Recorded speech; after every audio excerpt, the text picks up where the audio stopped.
Okay, so previous lecture we looked at 1D convection diffusion problems, solved the equation. We worked out it was quite a difficult thing to do, and we looked at a way of trying to work out what's going on without doing the maths. So we did this non-dimensional analysis and out popped some non-dimensional numbers, and we now understand a bit more about what these non-dimensional numbers can do for us.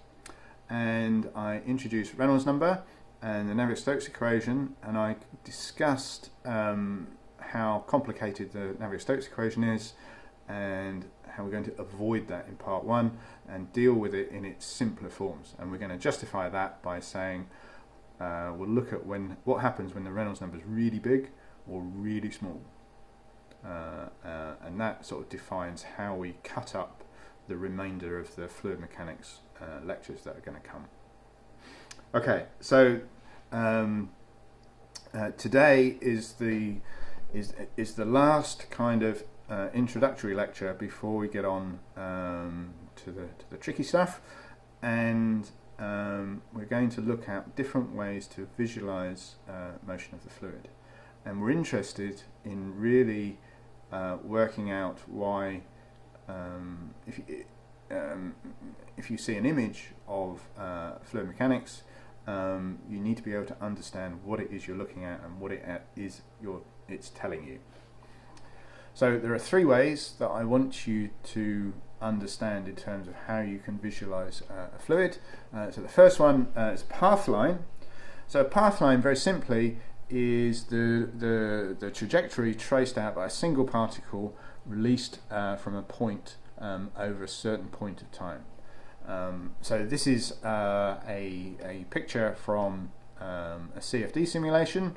So Fluent is a package that we have at the university, and if you end up doing a computationally based fluid mechanics individual project in part 3, you will almost certainly be using Fluent.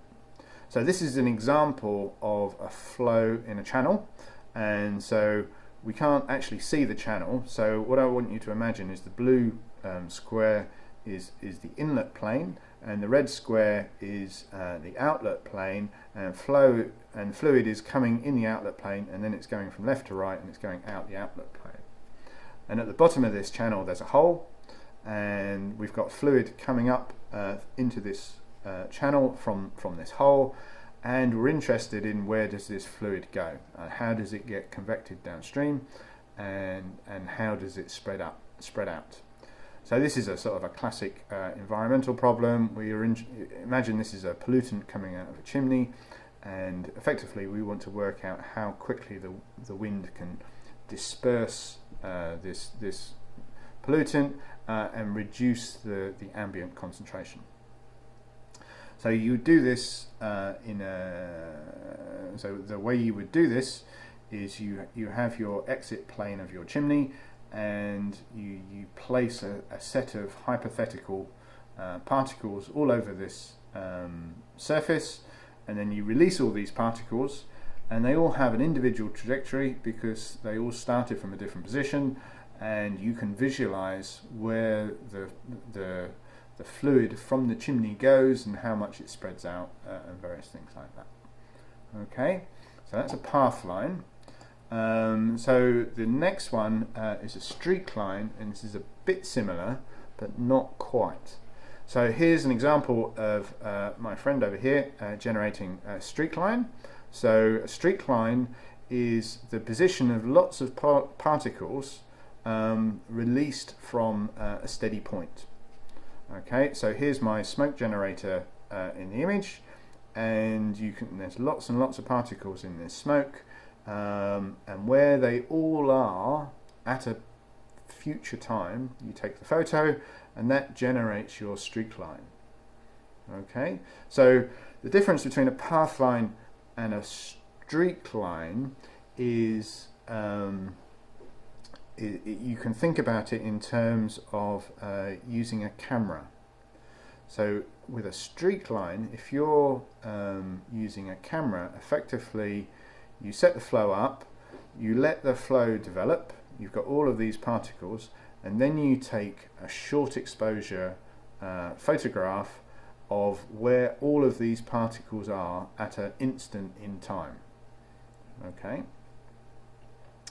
And then if you go back to the path line, if you think about this, if you want to take a picture of a path line, you have to have a very long exposure photograph. So you put all your particles on the chimney thing, and then your camera aperture goes open, and then you leave it open while all of these trajectories carry on and the particles go out of the domain, and then you close your shutter. So pathline is a time history, and a streakline is where all of these particles are at a later point in time. So this makes no difference if it's a steady flow, but it makes a key difference when we start talking about unsteady flows. And unsteady flows generate very different results for these two examples. Final example is a streamline. So what a streamline does is it represents a line that is always tangential to the local velocity field. So if you put a particle in, it will follow this trajectory all the way through the flow. The requirement of this is so what you're effectively doing is you have a photograph of the fluid field with all of the velocity vectors in, and you take a snapshot of it, and then you draw your streamline on it afterwards. So obviously, that's where this hypothetical fluid particle will go, but it means that it's only valid for a steady flow. If the flow is unsteady, your photograph wouldn't apply at a later time, and so therefore the particle would not follow the trajectory of the streamline, but it would follow another one. Okay, but these are very useful, and if you're doing a simulation and you've got a hugely complicated flow like we have in this particular example, then they're really, really useful in terms of trying to work out what's wrong and how you need to improve the design. I mean, imagine if you do this simulation of this pipe connection, you've got a 3D field of velocity vectors, so you've got a huge amount of information, and what you need to be able to do is to try and work out what's going wrong in a simple way, and streamlines are really useful for that. So if we have a quick look at this flow, it's effectively a terrible design because you've got the flow coming down here, you're putting in some swirl, you've kind of got this section over here where the particles are coming in, coming around and going around here. So all of this is taking energy, so there's an inefficiency there, and we can see that the flow has to come up here, and then it has to go down again, and then it has to go around and go up again and come out here. So this is also a very inefficient way to design a piece of kit. And if it was a solid laden flow, so if it was, say it was oil with sand in it, you might get some deposition around here and the thing might block. And also it's badly designed in the sense that you've got high speed flow right next to the surface. So if you're pushing high speed sand particles up against the surface, and you're going to erode the pipe surface, and eventually it's going to fail. Okay, so you can use streamlines to just kind of iterate your design, what's going on, if you can have some computational software that will solve all these rather unpleasant Navier-Stokes equations. Okay, so visualization is really important. Fluid mechanics is really complicated, and we need simple ways to work out what's going on, and these are really useful for us. We can also use them to generate virtual pipes of fluid. So one of the things that we can do is generate something called a stream tube. So with a stream tube, a stream tube is effectively a virtual pipe of fluid where the boundary, if you like, the cylindrical surface of my virtual pipe is populated by streamlines. So each of these lines here is a streamline, and because the flow is always tangential to a streamline, it means effectively this is a virtual pipe wall. So you can't have any flow going across a streamline because a streamline is always tangential to the flow.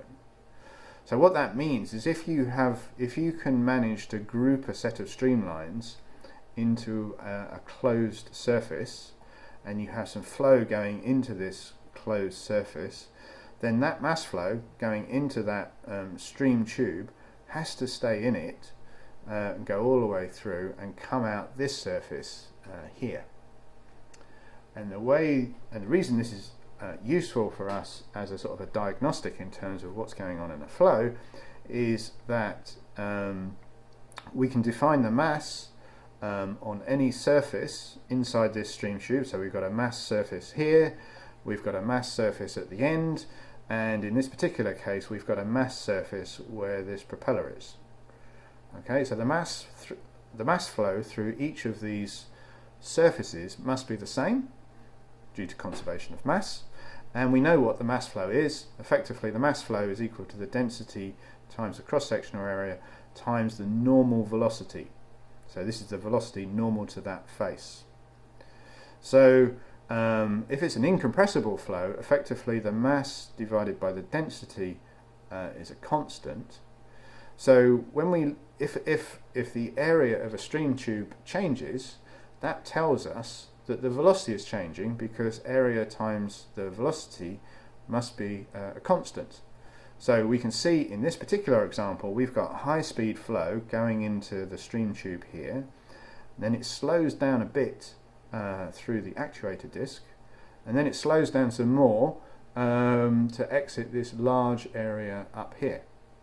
So we're going to talk about an actuator disc in several lectures time, and this is an example of how a propeller or a turbine extracts momentum from the wind and generates electrical power, because there's less momentum here than there is here. Okay, and this is a nice visual tool for us, we can use this to sort of work out where high speed and low speed flows are. So this is a sketch of streamlines in an aerofoil. So what we're doing here is all our streamlines or stream tubes in 2D are equally spaced, and we're assuming that there's the equal amount of mass going into this one and this one and this one and this one and this one and this one. And then we can look at where the flow contracts. So let's take this stream tube here. So we've got a certain area here, certain height in 2D. So we've got a certain amount of mass going in here. So the flow comes along here. So the stream tube is compressing here. It's getting thinner in this region here. So that's telling me that the flow is speeding up in this region.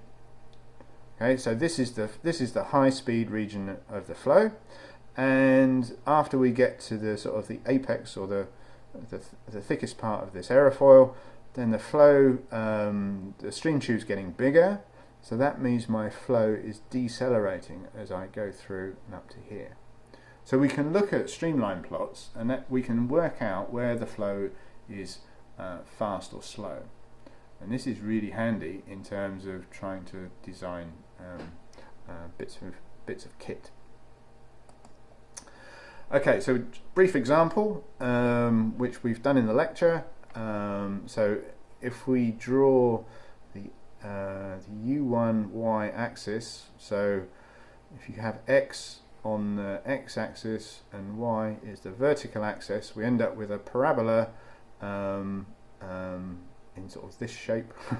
So B is the point at which the U1 velocity is minimal at Y equals 0, and as Y gets bigger, U gets bigger much more quickly, so we end up with a parabola, and the velocity doesn't care which whether